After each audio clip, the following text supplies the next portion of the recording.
Welcome in, ladies and gentlemen, to episode 3 of Kickoffs and Tipoffs. I'm your host, Brett Berner. Joining me, my co-host, Matt Foley, and we are joined with a special guest. That's me. I'm Cody Burton. I'm right here. The host of the one and only Flop Factor. We have Cody Burton on the podcast. Also, I'm a co-host of the world-renowned Fastballs and Foul Tips. I forgot. I'm also sort of like... Of course, fastballs and foul tips had to be mentioned. I wouldn't expect anything else. Oh, it's a fun time on there. I was on last week. Tune in from 4 to 6 on Thursdays. You were on fastballs and foul tips last week, man? I was on fastballs and foul tips 4 to 6 Fridays. An hour. Did I say Thursdays? You did. Oh, I meant Fridays. Guys, how are we talking about basketball? How are we talking about baseball? None of those sports is in session right now. You know what is in session? College football. The best sport in America. Nobody cares about baseball right now. It's just the push of the playoffs.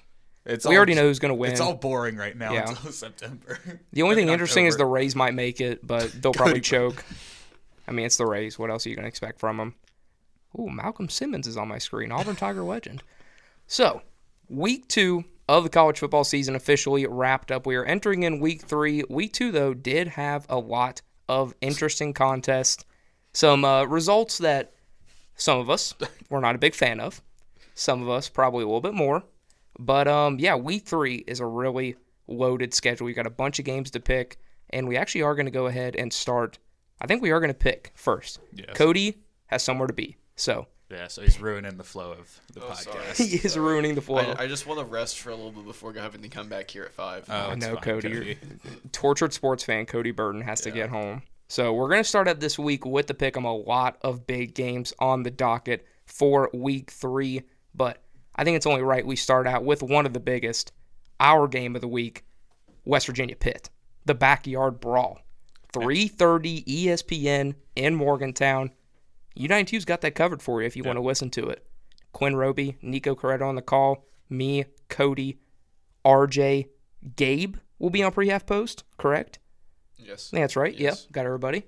It's going to be a lot of fun. We're really excited to get to cover that one. West Virginia Pitt, though, the big question, who is going to be the backyard brawl champion of 2025 and possibly the last backyard brawl for a while? Yeah, until 2029, I believe. But, I mean, are we going to pick this with our hearts, or are we going to pick this to be logical? And you can pick this however you want, Matt. I have decided how I'm going to pick it. I'm going to pick the smart. I'm going to think with my head, and Pitt's going to win by a decent amount. Especially with all the offensive pieces that West Virginia just lost with Jaheim White and Jaden Bray. I just don't know how this team is going to be able to move the ball, especially when they weren't able to do it against Ohio. It's no knock on Ohio, but they are a G5 team. No hate to the G5 or the MAC, but this is the Big 12, and you put up 10 points against a G5 team. And the offense was just miserable, dreadful. Basically any word under the sun that was just sad and pathetic. The only bright spots of the game were Cam Vaughn hurdling a guy and his one other catch that should have been a touchdown, but Nico threw it behind him. Yeah, Cam Vaughn, the highlight. Matt just said a lot. And again, obviously, we are a U92 affiliated podcast for Western University. With that said, me and Matt care the utmost about professional reasoning on this podcast for college football. I'm picking the Pitt Panthers to win. It hurts me to do it, but I'm riding with Matt. I completely agree with everything he just said. West Virginia lost so much production. Obviously, with Jaden Bray, your wide receiver 2 going down, that sucks. But Jaheim White is the heart and soul of that offense. Without him, the running back room takes a huge blow the rest of the way. You're going to need guys like Clay Ash and Sincere Bowers to step up. But on such short notice, and especially with this being, obviously, we've kind of found out now, this was going to be game day. Yeah. But West Virginia goes into Athens, loses to Ohio 17-10. We'll talk about that game a little bit later. I'm picking Pitt. I just don't think – I think this offense, Eli Holstein, Richard already said it, he's an NFL quarterback. I think they have way too many weapons, preseason All-American Desmond Reed. Yeah. I think it's just going to be too much for WVU to overcome. Yeah, I think the defense will do fine against Pitt in the first half. I think it should be a low-scoring first half. But I just don't think they're going to be able to sustain that much, especially with the offense probably going 3 and out on most downs. Like, I don't know how they're going to be able to keep up that pace, especially with how good Pitt's offense will be. Because Desmond Reed is the best player on the field, plain and simple. Like, I love Cam Vaughn, but Desmond Reed is just so good. Same with Eli Holstein. Like, the defense will be good, and they're not going to be the reason that they lose the game. Like, I can easily say that. Zach Alley is a mastermind of defense, and it was fun to watch that defense against Ohio because, in my eyes, they didn't really allow any points that game. Yeah. Cody? Well, I think I'm going to go and be the underdog here and the lone wolf. I'm going to pick WVU. I hoped you would. And I think that going against just going back at that Ohio game, yes, they looked absolutely horrendous. There is no other words to describe it. I mean, there is other words like terrible, but they're all like the same exact synonym. They looked terrible in that Ohio game. I unfortunately had the pleasure of watching that in person, and it was not a pretty performance. Obviously, Jaheim White done for the year, Jaden Bray done for the year. Those are two of your best playmakers on the offensive side. But you really look back throughout the history of the Backyard Brawl, the team that is projected to win, it tends to be a close game no matter what.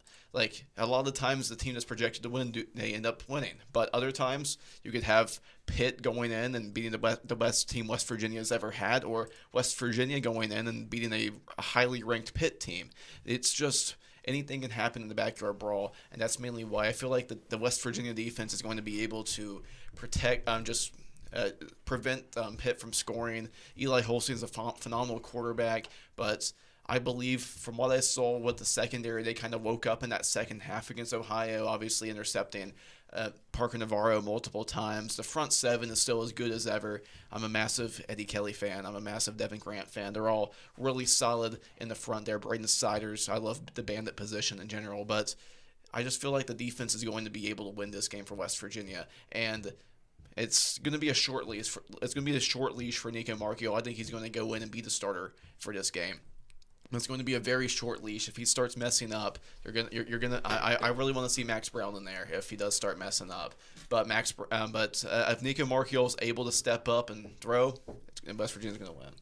I do want to say, Cody, I know I'm glad you picked West Virginia. Obviously, I do think West Virginia has a legit chance because this feels like a West Virginia game.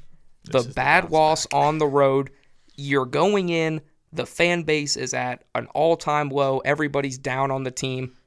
These are the ones they win. This is the West Virginia Classic. This is sink or swim. Look back at the Cincinnati game last year. Yeah, great example. Like the Cincinnati game. You go into Cincinnati and then you somehow beat the Bearcats after everyone's like, you know what, this season's a wrap. Like, that's just what they do. It's the epitome of West Virginia football. I do think it'll be very close. Again, United not going to do gambling. We'll go over some of the lines for these games. This one, the line's covering around Pitt -6.5, -7. Obviously, West Virginia fans don't want to look at the lines too much because the Mountaineers are underdogs in every single game for the rest of the season, according to ESPN Bet. So definitely something to watch out for the Mountaineer fans. Next game, we'll go on to Clemson, Georgia Tech. A noon kick at Georgia Tech. Obviously, the Yellow Jackets at 2-0. Clemson 1-1, still 12th in the country. This one, I think, it's an interesting game because you look at this line. Clemson opened up -6.5. It's dropped all the way down to 3.5 for the Tigers, but the ESPN matchup predictor has the Yellow Jackets as a slight favorite. Can't even say this is like a trap game the way Georgia Tech's been playing. Like, this is like they're rightly favored. I mean, Haynes King didn't play last week against, I don't even remember who they played. Gardner Webb. The Bulldogs. Yeah, but I mean, this feels like this would be the game that Georgia Tech would win. But this also feels like this is a Clemson bounce-back week after trailing to Troy for most of that game. I'm going to side with Clemson. I think it's going to be a very good game. It's going to be interesting to see if Haynes King does indeed play. I do think he will end up playing.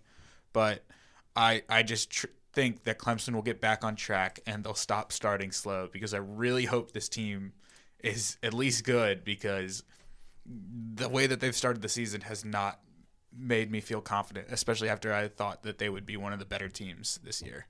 Yeah, I do completely agree. I think the expectations for Clemson were really high to start the season, but this does kind of remind me of last season. They started off with the ugly loss to Georgia, that 34-3, but then they went on, dominated Appalachian State, dominated NC State, dominated Stanford, just went on an absolute tear. The loss to Louisville definitely hurt in the season in South Carolina, but then after everybody thinks they're out after South Carolina, they beat number 8 SMU, and that ended up earning them a ticket into the college football playoff. This to me, again, like you said, Matt, feels like that Clemson game. Everybody's down on them. Everybody thinks it's over for the Tigers. These are the games Dabo Swinney dominates. I think Clemson wins really big, especially with the health of King up in the air. We're expecting him to play, but not 100%. I think Clemson by a lot. I'm not trying to do this, but I'm going to go with Georgia Tech. Guess picker saving the graphic. Glad you're saving the graphic. I do want to mention this, Cody. Last week we're taking track of the picks. Nico actually led the way with a 4-2 mark. Matt went 500-3-3. I went 1-5 last week. I don't even remember what you picked. It was rough. I mean, I had Duke, Louisville is my only correct answer. Kansas, SMU, West Virginia, and Michigan. And none of those teams won except for Louisville. I only got the Friday night game Let's right. go. I picked Baylor right. Go Cards. Yeah, Matt sniped Baylor. That wasn't fair. Well, should have been SMU win. To talk more about Georgia Tech, I am ridiculously high on this Georgia Tech team. I was last year as well. I really like their offense. That's the thing. I love Haynes King. I love Jamal Haynes. Both of them are really strong runners. And if Haynes King plays, I have Georgia Tech winning. I believe Haynes King is going to play, so I have Georgia Tech taking the dub in Atlanta over Clemson. Yeah, all right. Thank God this game isn't at Mercedes-Benz. Yeah, they've done that a few times where they play all the Georgia Tech big games at Mercedes-Benz. At Mercedes-Benz. It's just awful. Yeah, good for the fans. Next one, this one should be pretty quick. Wisconsin, 2-0 in the year, goes into Bryant-Denny, Nick Saban Field to take on the Alabama Crimson Tide. Alabama, obviously, the Week 1 loss to Florida State, but absolutely took the hammer to UNO Monroe, a 73-0 victory for Kellen DeBoer and the Tide. Are they getting their stride back? Yeah, but I wouldn't say Wisconsin is the team that really gives you your stride really back. I mean, you're gonna win this game. I think you're gonna win pretty handily. I don't think too high of Wisconsin anymore. It's been a few years since their heydays. Luke Fickell is Luke Fickell still the coach there? Yeah. Yeah. I mean, he's just had a blunder of a time at Wisconsin. I think Bama rolls and they sort of get back on track, even though I don't think that's a game that gets you really back on track. Yeah, this was a game I think a lot of people were really hyped up about last season. It happened third week of the year. It was in Wisconsin, and Alabama just had nothing to do with it. A 42-10 win for the Crimson Tide. Wisconsin, though, they can beat anyone on any given Saturday with that hard-nosed football that they run. It's Big Ten West style of play. I just don't think it's enough, though. I mean, the Badgers have not been past those glory days since, around that 2018-2019 mark. Jump around has been quieted. Still one of the best things in football. I would love to go to Madison to experience jump around for myself. But, yeah, I think Alabama continues this kind of path where they're trying to get everybody back on the train. Yeah, roll tide, no lies. I feel like Bama's going to just handily take over the Wisconsin Badgers in this game. I think Wisconsin, they could have a better season than last year, but I just Bama, there's just still I still believe in them. I don't think it was not a time to panic in that first week loss, but you don't think? It was not. Me and Matt panicked. Really? We hit the button. I didn't think it was panic time. I don't know. They didn't look good, but I feel like this Bama team's just. It's not Saban era, but they're still a quality team. They're still good. Yeah. Matt, Cody, if you guys didn't listen to episode 2, we introduced one of our brand new segments. Hit the big red button on the teams that maybe took a loss or just looking kind of shaky. Are you hitting the button to prove you're out on the team, or are they just kind of hanging around waiting for their moment? Me and Matt both hit the button on Alabama after the Florida State loss. Yeah, that was bad. Yeah, I think it really depends on what you're looking for. If you're looking for hit the button if they don't think they're gonna make the playoffs, or if you think they're just not going to be ranked at the end of the year. I think that's the difference. I don't think they're gonna be a playoff team this year, but I think they are still gonna be in one of the bigger bowls by. Yeah. Think they'll be in that RailQuest Bowl again? Yeah, they could. It's a pretty big bowl. Yeah. And the beautiful. Speaking of the RailQuest Bowl, South Florida Yeah, our next game, USF. Many would argue the hottest team in the country going in to Hard Rock to take on the Miami Hurricanes. Matt, we've got some strong feelings about this one. USF Miami 18-5. I think this was a real argument for College Game Day with how USF has been playing. But the Bulls, looking to continue the Cinderella story, they've opened up the year a 34-7 win over the 25th-ranked Boise State Broncos and then went into the swamp and beat the 13th-ranked Florida Gators. Now, in Miami, the Bulls are looking to prove that they are the best team in Florida out of anyone. Yeah, Miami rolls. Miami wins by like 40. No, 40? This team can't score. Like, this team has 4 offensive touchdowns in 2 games. That I don't care that you've won games. You beat a Billy Napier Florida, and you beat a Boise State team that was propped up by one man last year. I can't see USF winning. Miami impressed me week 1, and I can't see them losing to USF, especially in Hard Rock. Especially the way that their offensive line and defensive line plays. Like, USF is going to do nothing to those monsters in the trenches. Again, I think USF, really impressive. Everybody's talking about them, except for that one AP voter. She's really low on the Bulls. But I'm with Matt. I mean, the Cinderella story. I mean, I think this team can still have a really big year. I think they are the front runner right now to get that 12th spot in the college football playoff. I think it might be them and our boys down in Annapolis, Matt. The Navy midshipmen rank the troops, fighting for that last spot in the playoff. But this one, it's a feel-good story for USF. We'll see if Cody's going to save the graphic. I'm going to put the pressure on him. I'm obviously taking not UCF, but the Miami Hurricanes. This ain't the same old South Florida, Brett. This ain't the same old South Florida. It's different down there. It's different now. It's different now. They have Byron Brown. They do have Byron Brown. I love Byron Brown's game. He's one of my favorite. He is. He was about to say one of my. He is ever since Gio Lopez transferred. I was a big fan of him too. But he is my favorite G5 quarterback right now. He is so fun. It's fun to watch. Just see him take the option plays. He has a solid arm as well, and I'm a massive fan of his game. I think he's going to find a way. Him and the defense. The South Florida defense they're a bunch of animals. They know how to play.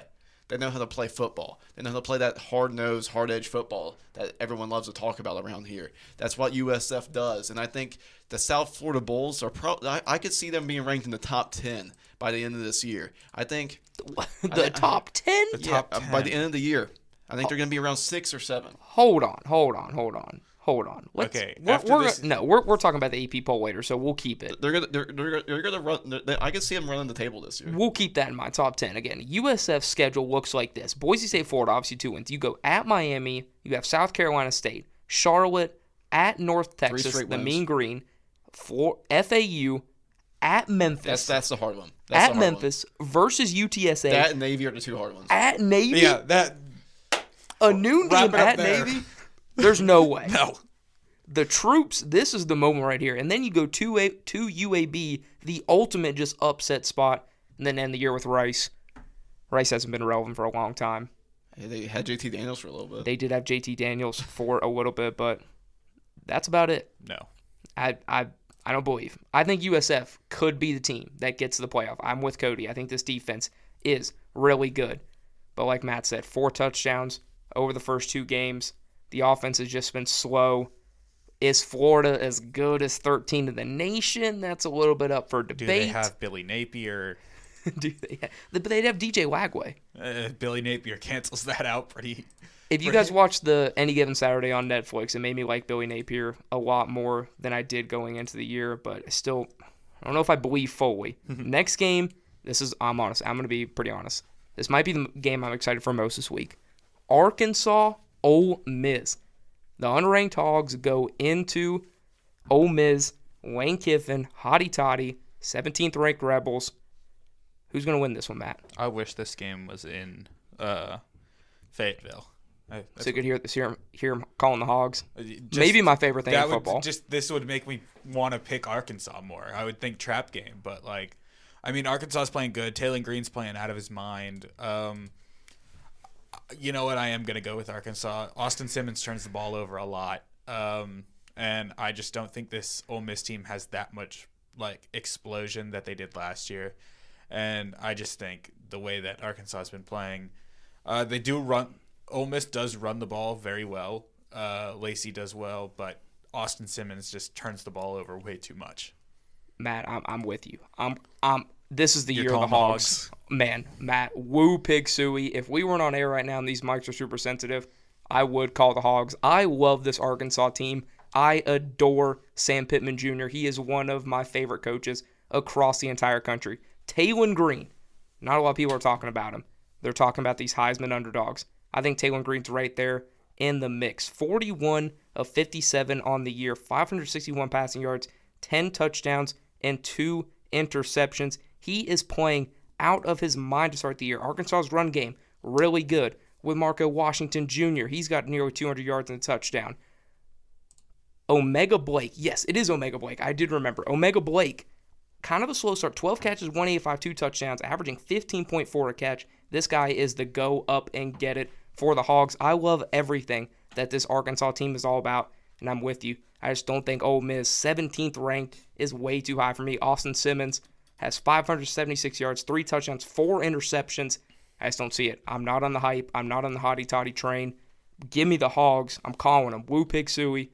Cody, I'm assuming you're going to pick Ole Miss. I'm not. You're not? No. Everyone's calling the Hogs. Yeah, I you've pretty much said everything I was going to say about. I love Taylon Green. I loved him last year as well. I always thought that. And then he got hurt. Dude. Yeah, I know. End of the year of the Hogs early. And like he's a really talented quarterback. I'm with you on the whole underdog Heisman train as well. Like he's a all around guy that can really lead this team to heights that they haven't seen in a couple of years. But it's like I don't like. I look at Ole Miss. How are they still 17? Like how are they 17? I know they beat Kentucky, but like it's Kentucky. This isn't basketball. Yeah, but well, I mean, like that's their. I know they won an SEC game is what I mean. Yeah, I know. But but it's Kentucky. It's pretty much how Boise was ranked 25 just because of what GT did last year. Like Ole Miss is ranked 17 because of what they were doing last year. Like it's I don't know. They don't have Jackson Dart anymore. They don't have whenever you have a guy that turns the ball over instead of like what Dart was doing throughout stretches last year. Well, he also had stretches where he was turning the ball over, but you know what I mean. Where is Jackson Dart right now? He's in New York. Left bench. Is he second or third? Should be starting. Is he second or third string, actually? Is Jameis over him? No, he's second string. Oh, okay. Dang. So Jameis is the emergency quarterback in New York. Honestly, Jameis should be the second string. That's the. Where's Russ? Russ is the emergency. Russ hands out the water. Russ hands out the water. He's the veteran presence in the locker room. All right. Next game we'll go to another SEC showdown. Week 3, the big SEC matchups are on the way. This one was probably looking pretty good for game day. Bounce back. Until Billy Napier and the Florida Gators lost to USF. Now they go on the road to Tiger Stadium, the real Death Valley, for at least 2025 after their win at Clemson. The LSU Tigers, the third ranked now in the country, LSU Tigers, Garrett Nussmeier, Brian Kelly, and crew looking to avoid a huge upset, but Matt, you've already said it. Bounce back.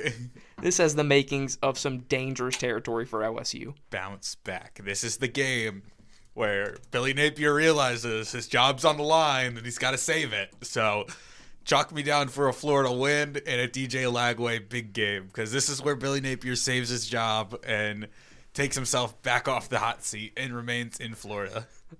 If Billy Napier actually wins this game, I will be blown away. DJ Lagway has gotten off to a little bit of a slow start, 342 passing yards, 4 touchdown interception on the year. Garrett Nussmeier, again, trying to find the end zone a little bit more, but still, this LSU offense is rolling. The defense looks great. They already have the win against Clemson. It was a little bit rocky against Louisiana Tech. Yeah, a little bit rocky, but, I mean, I right now I'm in on LSU. I think this team is a top 4 team in the country. I think they're playing a lot better. They are, I don't know. I guess right now they technically are my number 1 team in the SEC. That's no. It's on the fence. Because I'm not high on Georgia. We'll do it when we recap the AP poll. Okay. LSU, I'm going with the Bayou Bengals. There's no way that Billy Napier does it again. He saves his job every year. There's no way he does it again. Yeah, just watch. I'm all in on the Nuss bus. I'm You're on the Nuss bus? I'm a Nussmeyer fan, and I think LSU has a chance of making a push for the Natty this year. I really think I'm very high on them this year, and I'm high on them for years, for the next few years as well, because backing up the Nuss bus, they have one of my favorite former SEC starting man, me and Cody quarterbacks, got in an argument about this the other night. Michael Van Buren, baby. He was at Mississippi State Bulldog. Mississippi State. I forgot he was there. What they go last year? 2-10. yeah, He played but well, though, He was didn't he? he was a true freshman starting in the SEC. What more do you want him to do? I forgot he went to LSU. But LSU Keys to the kingdom. I thought he went Phenomenal out team. west somewhere. Like I thought he went to like UCLA, like before Nico, or he went to like somewhere else. Maybe it was somebody else who I'm thinking. Give me the tags. You're going LSU? Yeah, All that's right. bus time. Matt's on the train. He thinks Billy Napier finds a way to get it done. We'll move on. Matt's most anticipated game by far of the week. Notre Dame. The first time the Fighting Irish are going to be taking the field since their week 1 loss in Hard Rock Stadium. Now they're at home against the 16th ranked Texas A&M Aggies. Mike Elko. Giga Maggies. Is that, or Matt, are you going Giga Maggies? I'm not. Come on, you got to gig them. I go Irish. Go Irish. Look at these stats, though, Matt. I mean, CJ Carr. We've only played one game. They've played 2. That is true. So I mean, Marcel Reed, man. I mean, the way that they He's looked, a bad dude. I mean, the way they looked last week against Utah State, I can't see how we don't win, especially the way that the A&M defense is playing.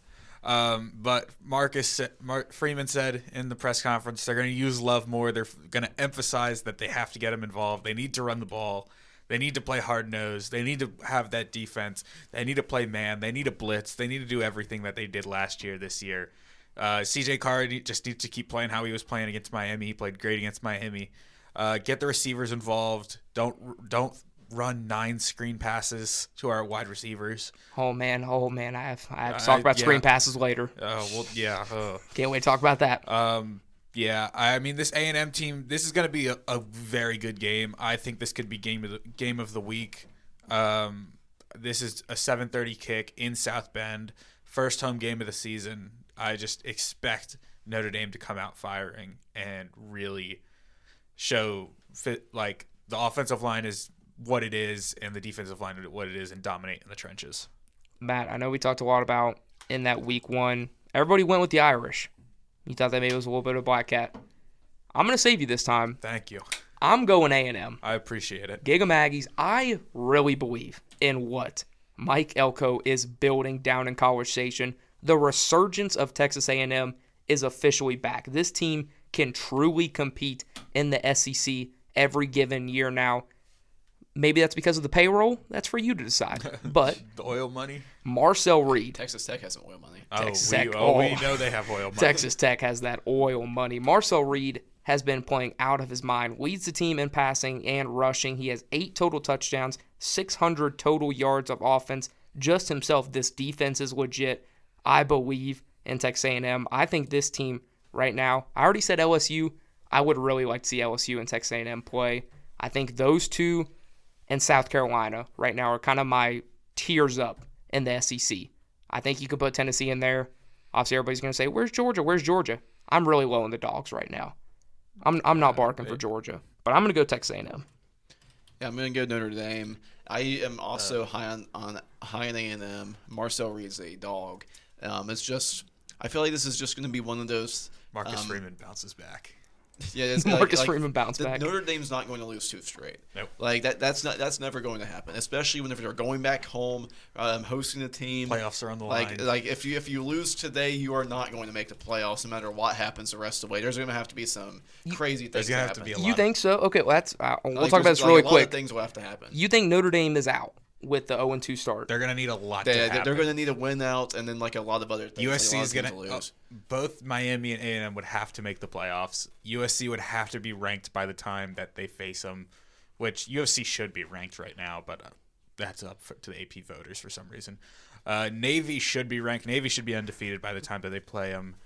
I can't think of who. I think they played Pitt. Pitt might be ranked by the time. That Navy plays them? No, by the time Notre Dame plays them. Because, I mean, I don't know what the rest of Pitt's schedule looks like after this. I don't know either, but it's Pitt. I mean, Pitt probably has a cakewalk. If Arkansas wins this week, Arkansas could be ranked by the time Notre Dame plays them. But that is true. So that could be another ranked game. But they need a lot of ranked games to appear on their schedule, and just pray that Miami and A&M make the playoffs and run the table, possibly win respected conferences.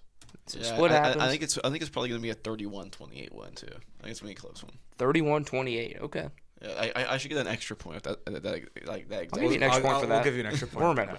31-28, Cody's prediction. We'll move on to an impromptu college game day, according to Kirk Herbstreit, who was just loving that college game day, was not heading back to Morgantown. Georgia, Tennessee is your college game day. It's a 3:30 kick on top of good old Rocky Top, Tennessee. It's been a hot start for the Vols. Georgia ranked number 6. They're kind of just slipping down that AP poll. Tennessee 15th in the nation. The ESPN matchup predictor has the Dogs at -6.5 favorites, but Tennessee slightly with the percentage of 51.5% chance for Tennessee.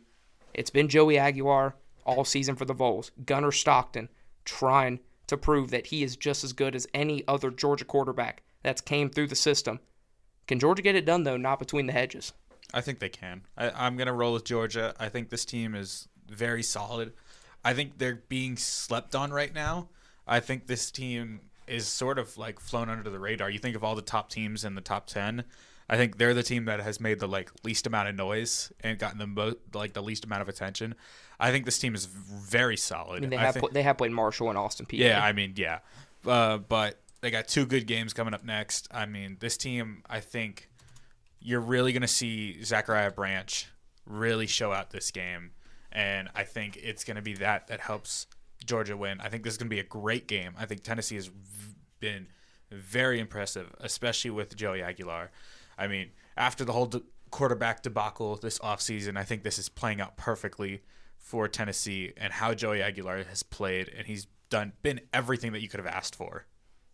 Yeah, I do think Joey Aguilar is the difference maker in this game. I'm one of those guys, Matt, you mentioned. I'm low on Georgia. I think this defense is good. I like what they're trying to do, establishing the run game with Nate Frazier. 116 yards, 2 touchdowns on the season. Zachariah Branch, the fact that he has 6 catches through 2 games is unacceptable with the amount of wide receiver issues that Georgia had last year. You bring in this guy from USC, who in my opinion should have been one of the most coveted receivers out of the entire portal class. He is so good. The explosiveness that he brought to SC last season can be a legit game changer. But on Rocky Top, Tennessee, this place has become one of the most formidable places to go play in all of college football. Joey Aguilar continues to have his big season. I really like what the Vols are doing. I don't think they lose at home. I think they get the win over Georgia. Yeah, I think home field advantage is going to prevail Tennessee over Georgia.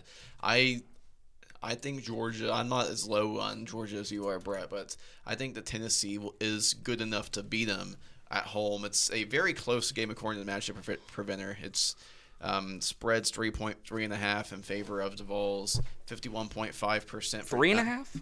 Is that what I said? Or did I say the original line? It opened as 6.5 and it's down to 3.5. My apologies. Cody was right. 3.5 line for the Dogs. Yeah. And but on the matchup predictor, the Vols are favored by like 3.5 percentages. The matchup predictor goes rogue from time to time. Yeah, it does. It's according to ESPN Analytics, and it's the same analytics that tells teams. That told us that Army was going to be the 3 seed last year on TCT. That is also very true. This is also the same ESPN Analytics that I don't even know. What were some crazy things? Didn't they have what was it?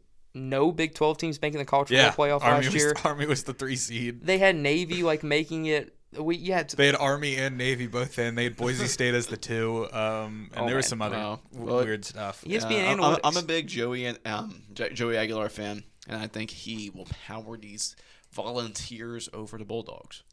All right, and that will do it for our Pick'em segment. I believe we picked 9 games. 1, 2, 3, 4, 5, 6, 7, 8. 8 games. So I thought it was about 6 or 7. A lot of picks to go on the way. we'll update you next week. We'll update the current odds. Again, I said at 1-5, Matt 3-3, and Nico Corretto leads all of the guest pickers at 4-2. He was the only one. Can Cody beat the mark? I'm a sharpshooter sometimes. Cody is a sharpshooter. If you want to go see how much of a sharpshooter he is, go follow him on Twitter and see some elite basketball up on that page. But with that, See Burton Sports, baby. we'll move away from the pick, and then we'll just kind of go into our Week 2 recap of everything that happened in college football. It was a quiet week. I mean, we expected Thank that. y'all for having me. Yeah, Cody, anytime. Yeah, I'll see you later. We sort of expected this. This was sort of the calm before the storm for college football. Only one real ranked on ranked game. I mean, you just had a lot of the cupcake weeks where you schedule all the FCS teams. You pay them to come. You get it going. And if you're Oregon, you blow Oklahoma State out by 66 points. Yeah, we'll talk about this one really quick. Oregon, Dan Lanning, Monster. Mike Gundy. I don't know what he was thinking. He went up to the press and started talking all of this stuff about how Oregon's payroll is too big, but Oklahoma State can do it the old-fashioned way. They can still compete. He wouldn't still be there if they think he can compete. Word to the wise, do not give Dan Lanning any bulletin material. Don't give him social media clips. He is a psychopath in all of the best ways possible. Lanning is quickly climbing my rankings at favorite coaches in all college football. Just everything he does. I think back to last year, what he did to Colorado.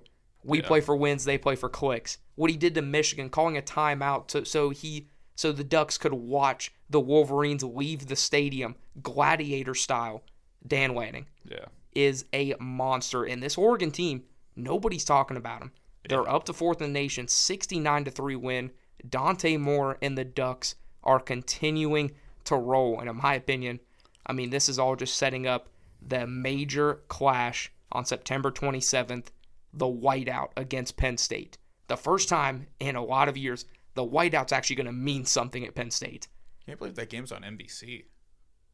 Yeah, it would be Big Ten Saturday night. Oh, I forgot Big Ten's on NBC now. Big Ten on NBC, yeah. But, man, I can't wait for that matchup. It's going to be one of the best defenses against one of the best offenses. That was really, again, there were, like you said, a lot of big scores. I mean, Miami, 45-3, Bethune-Cookman. Arch Manning and Texas get rolling, 38-7 Manning with the 4 touchdowns in the span of 5 minutes. South Carolina struggled a little bit. That was I mean, the weather sort of had to play because that game got delayed a bit. Yeah, it did. South Carolina struggled a little bit.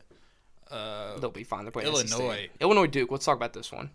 This was just a nightmare. Yeah. Duke had them. This was a competitive game. And then the final was 45-19 for the Illini. Illinois proven that they're going to be a team that could make some noise this year. Their defense really showed out, and the offense was just able to take advantage of the defense creating turnovers and really capitalizing.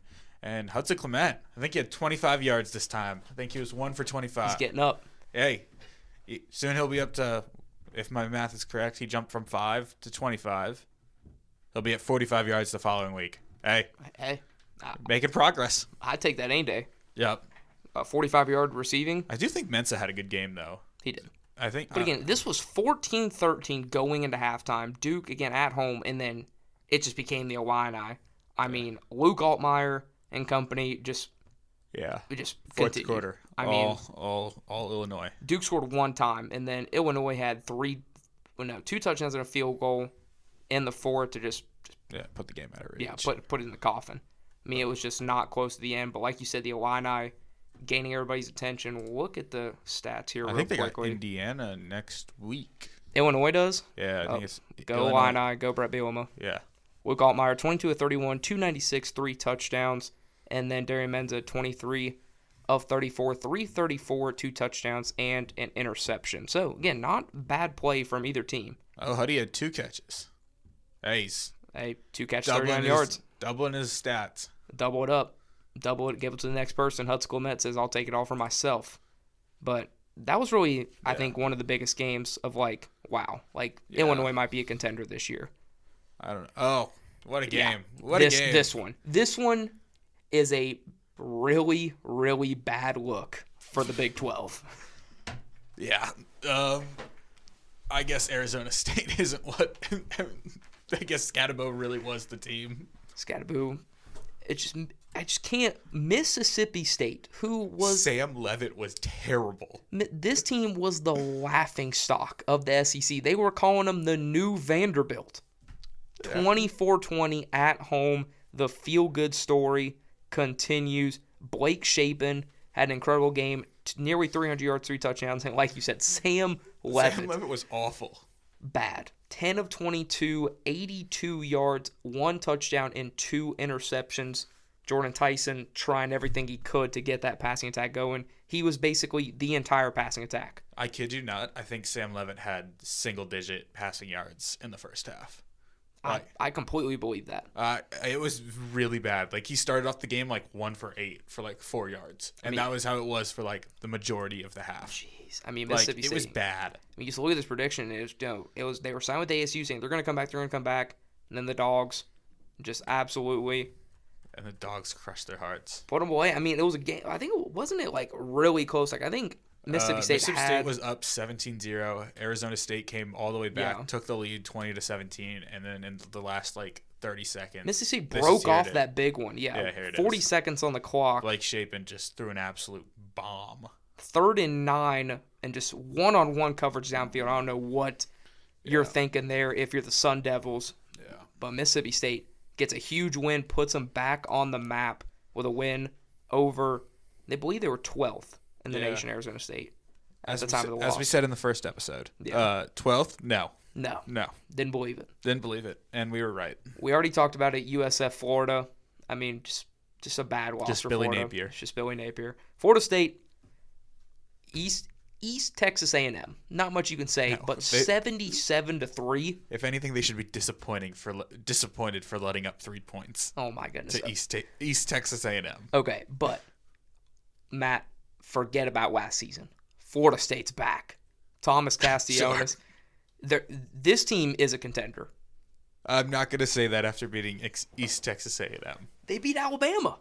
Yeah, but what does that tell you about Alabama more than that tells you about Florida State? I'm sold on Florida State. I mean, you look at the rest of the schedule. We'll see by that Miami game. You've got Miami. That Miami game will tell me something. You've got Pitt, and you've got at Clemson. And you end the season at Florida. But, I mean, they got some brutal games, too. Like, they go to Virginia Tech, which will – no, they don't go to Virginia Tech. At home versus Virginia Tech. At NC State, though. That could be a tough game. That's a tough game. At Virginia, no. Not really. That's not a tough place to play. But, I mean, Florida State, they have the opportunity to run the table and put everybody on notice. I think, they really are a team to watch. Pitt, another hammer, 45-17 over Central Michigan.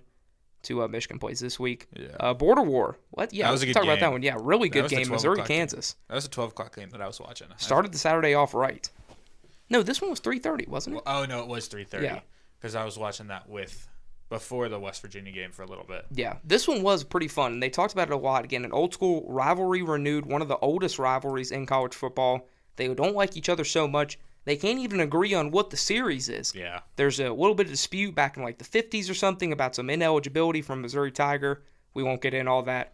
All they do know is Missouri does claim the win for a long time, 42-31 in a shootout.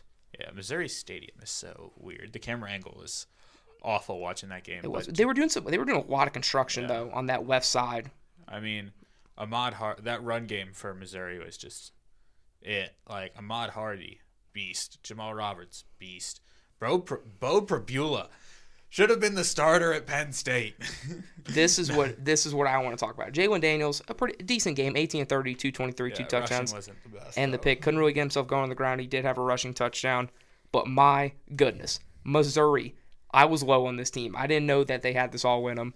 The Tigers, they're a force to be reckoned with. This is going to be a tough team. Bo Prabula put the nation on notice. He transferred out of Penn State to get this opportunity before he even had a chance to play in the playoff because of that terrible window that goes on with the January, whatever.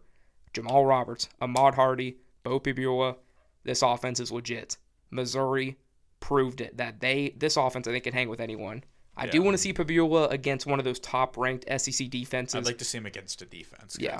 As we said, Big 12, not known for defense. No defense. But, I mean, he looked really good. 30 of 39, 334, and 3 touchdowns. Pretty impressive.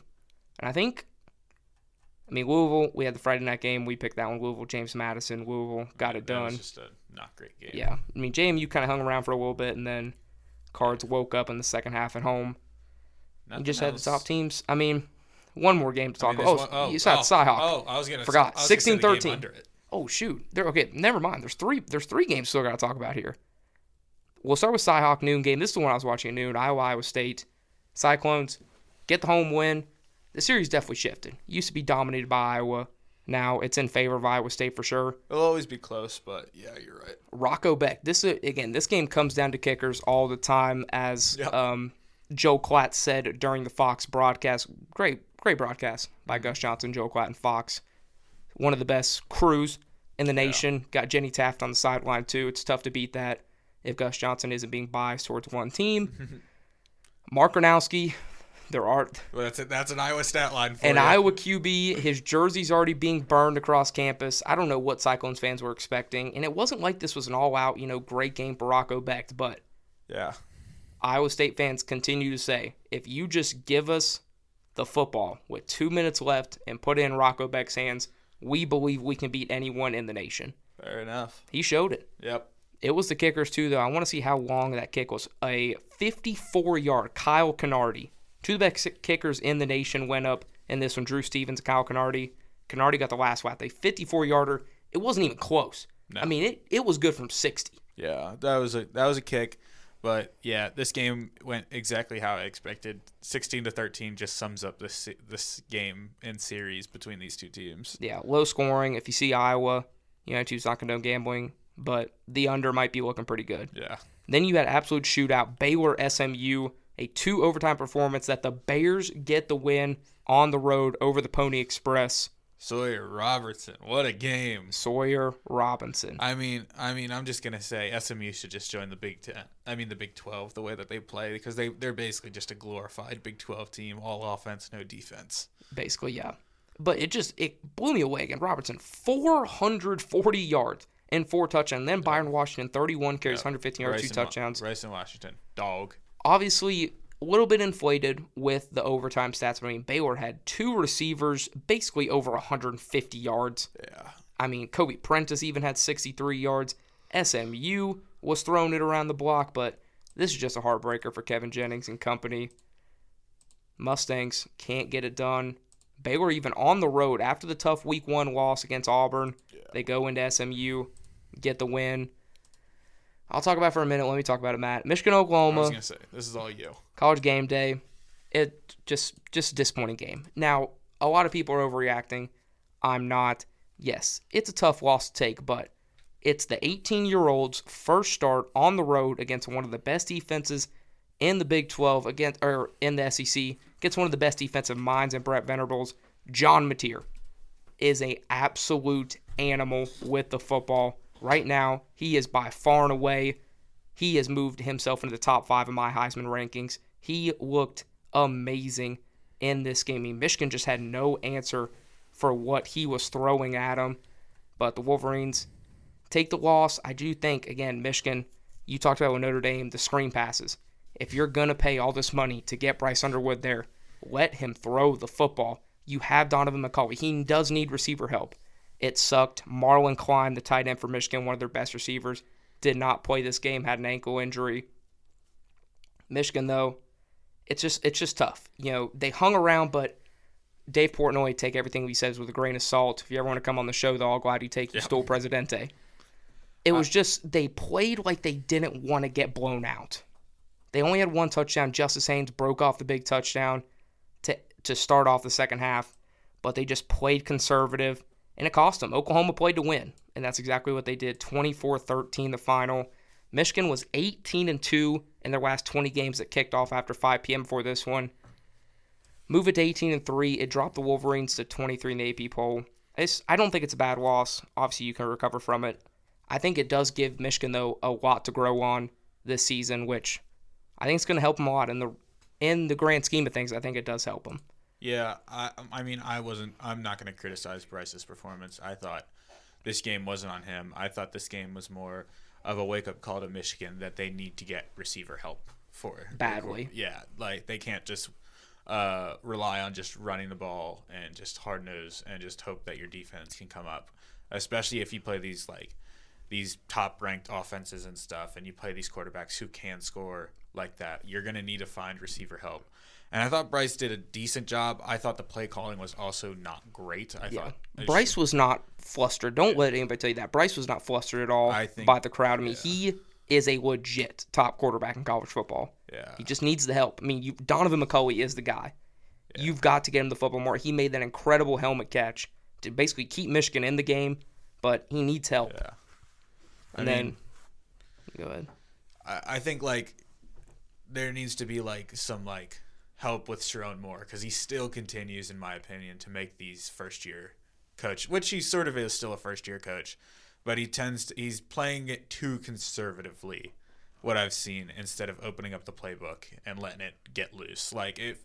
If you're, I don't think, this is a year where Michigan, you don't need to make the playoff. It's a nice to have to make the playoffs this year with your freshman quarterback. Yeah, completely agree. It's a nice to have. This isn't a need to be in the playoffs to have it as a win as a season. This needs to just be a growing year for Bryce. If you make the playoffs, you make the playoffs, but you're not you have no expectations for that type of stuff. If that's how I was seeing as a Michigan fan, but obviously I am not. So. Yeah, I mean, I agree. I don't think the playoff was a need, but it definitely is a want. I do believe that this team, with the defense that they have, is good enough to be in the college football playoff. Now, win the national championship, that's a conversation for another day. Yeah, but I do think this Michigan team could be one of the best 12 in the country. You've got a lot of time to grow, and I think having the early season loss definitely helps them. Speaking on the AP poll, though, we'll run through it kind of quickly. Yeah. Top 10 mostly, about stayed the same, just a couple switches here and there. Ohio State, Penn State, LSU, Oregon moves up to 4. Yeah, deservingly. Miami, Georgia drops to 6. Then, too close. PA dropped them. Texas State at 7. Notre Dame moved up. Notre Dame moved up. Didn't even play. Moved up. Illinois into the top 10. They moved to number 9. Florida State. Too high. Already has climbed into the top 10. Nope. You don't think Florida State, South Carolina right now, you're not taking Florida State? I am taking South Carolina.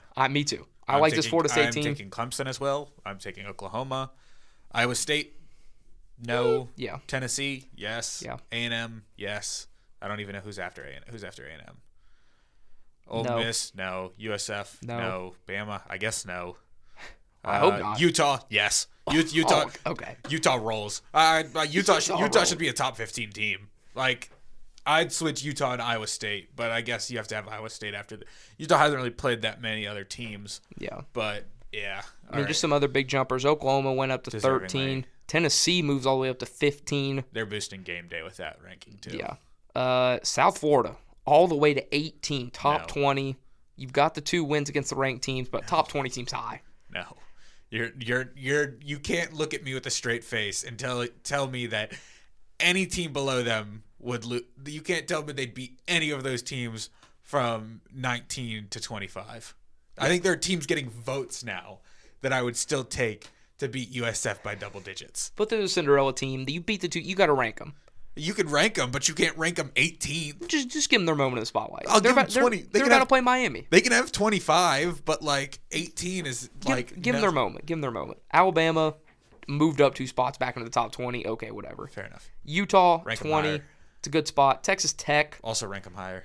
Indiana. No. 22. That's fine. They can have that. Michigan's at 23. Fair enough. And then top it all off, Auburn and Missouri move into the top 25, sneaking in there. I don't know where USC is and why they aren't ranked, but I mean that offense is lethal. The USC's offense is so good. Arizona State should not be getting that many votes. BYU, I guess. Yeah, that's in the coaches poll. Coaches poll a little bit. They have some of them. Oh, I wasn't even looking at it. I was looking at the votes. Kind of mix and matched around. Rank Navy, we'll say it. Rank TCU as well. Pick got more votes than Navy. That's unacceptable. TCU, I'm with you on that one. TCU, I think the disrespect towards USC and TCU. Mississippi State getting 52 votes, insane. No, not yet. If they keep winning, sure. USC, TCU though. That's 2 teams, Big 10, Big 12. Yeah. Then go their own ways. We'll move into. We talked about a lot of the games already. We'll quickly go over just some stuff we're expecting in Week 3 against the load slate. Is there anything you want to dive a little bit deeper into than the games we've talked about? I mean, not really. Do we want to do some like early conference championships? Who we think is going to win the conference per week 3? I mean, We can do that. Yeah, the conference picks. Okay. We'll just run through them all. We'll even run through the MAC because we love the Run MAC. through the MAC. All right, let's go to standings. The phone feature doesn't have it. Let's go ACC. Yeah. All right, ACC. We'll start with them. Who are you picking to win the ACC right now? Right now, Miami, just how they've looked. I mean, I think it's going to be Miami, Clemson. I think those are the 2 best teams by far.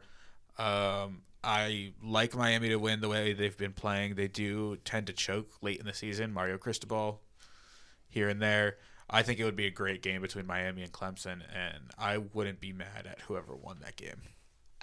I do think, yeah, I mean, it's just hard to pick against Clemson. I do think Clemson's going to end up bouncing back, but as of week 3, I'm giving the title to Florida State. Fair enough. I think the Noles, they deserve it right now. I think with the wins they have, obviously the win against Alabama is just huge for them. Miami's got the winner of Notre Dame too, but I think Florida State just after the season they had last year and already to be back in the top 10. Quickly now, move Navy. to American. Navy. Quick Navy. Navy. Anybody else in contention? No. USF's there. I think it's going to be Navy or Memphis. You don't think USF hangs on? No. Okay. Navy too. We're riding with the midshipmen. Big 12. This is one.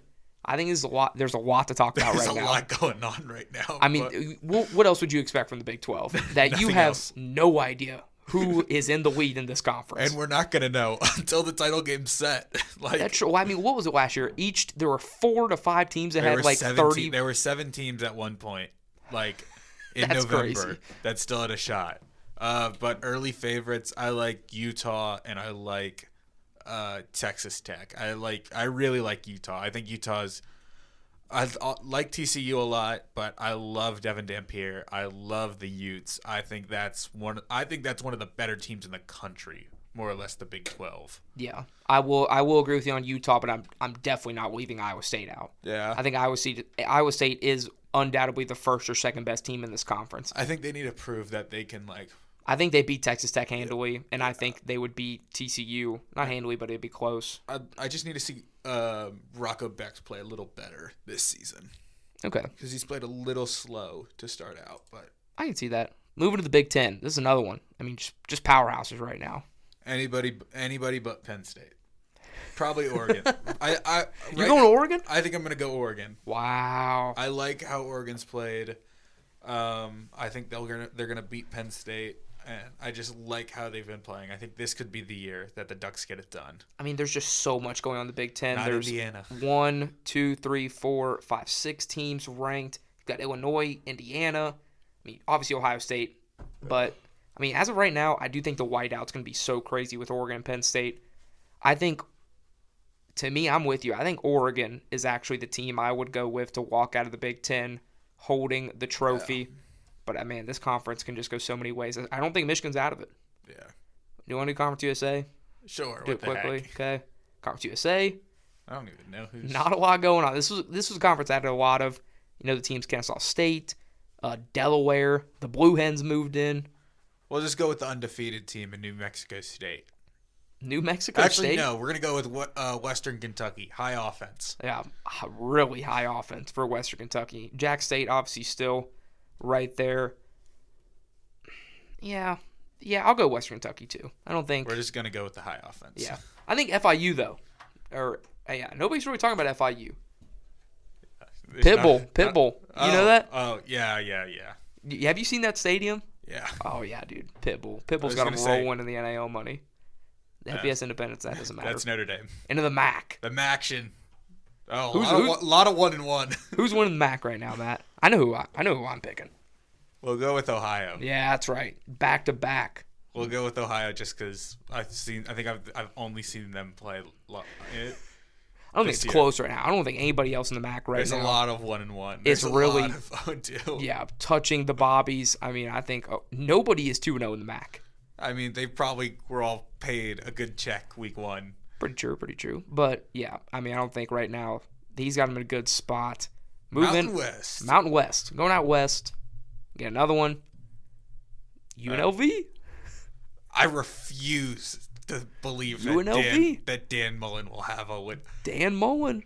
I'm going to go with Boise State. I'm going to think they bounce back and they win the Mountain West somehow. Nah, give me the Rebs. UNLV looks good. Alex Orji is out for the year, unfortunately. I do believe I saw it somewhere. I can't really confirm that. Might have been clickbaited. But I really hope that's not true. Yeah. But, I mean, UNLV, I think this team, I think no one's really talking about them. 3-0. The offense looks really good. They've scored 30 points in every game. Yeah, They've also led up over 21 points in every game. Beat UCLA. We're not talking about that. They beat UCLA. Yeah. Nico, what's next? Pac-12. Not really picking. There's no. Give me Wazoo. They're 2-0. Oregon State's 2-0 or 0-2. We'll go with that. Yeah. On to the SEC. Good luck.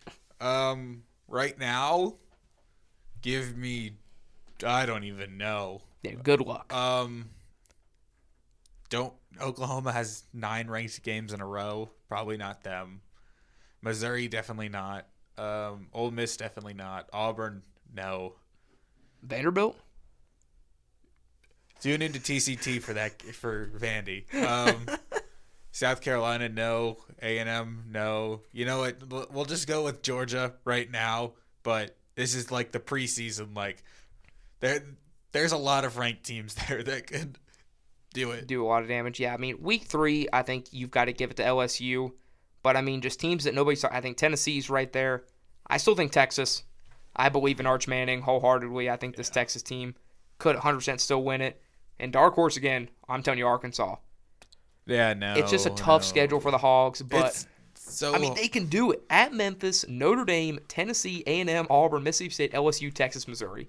But that's any SEC schedule. Yeah, I mean, the SEC is going to have this gauntlet, no matter who you are. I mean, how many ranked teams does the SEC have right 9. now? 1, 2, 3, or 4, 11. I think they're 5, 11. 6, 7, 8, 9, 10, 11. Yeah. 11 of the top 25 is in the SEC.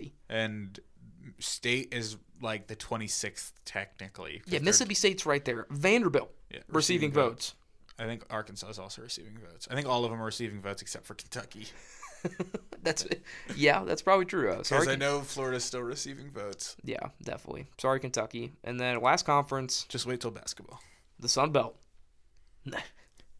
Still one of the few conferences in the country that still does the East and West format. You know what? We like it that way for them. Give me JMU to stay on top of the Sun Belt, I guess. Going up JMU. Yeah, James Madison.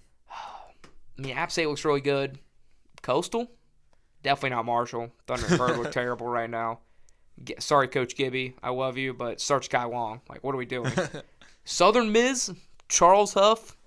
I think he's got a lot of that Sun Belt championship team from Marshall last season trying to make a statement. He's not winning though. No. I'll take App State. Take the Mountaineers. Mountaineers. Tough to beat them. One of the powerhouses. That's all the conferences though as of right now. Yeah. So I mean, it's week 3. We have no clue what's going to happen. Especially in the bigger conferences. I mean, there's so much like Big 10, Big 12, SEC. You can't find a champion in there. No. There's so much going on. But again, so much ready. College football is officially in full swing of things. We're still in that middle part of September. October's approaching.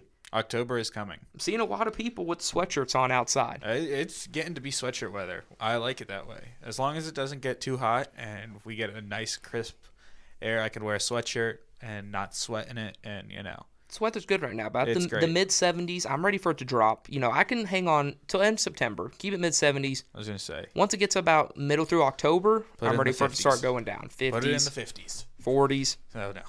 Keep dropping. No, don't go too low. I always wanted to keep dropping, but I think that's about all we got. We did our picnic segment, so that's going to do it. 3rd episode of Kickoffs and Tipoffs. Again, you can listen to this podcast anywhere you get podcasts, Apple Music, Spotify, etc. And we continue to just be so grateful for being able to do this. College football has so much to offer for the rest of the year. And don't forget, college basketball will be coming up November and December. Keep an eye on the socials. We have an Instagram and an official Twitter for Kickoffs and Tipoffs. Go follow that. But with that, that's going to do it. That wraps up episode 3 of Kickoffs and Tipoffs.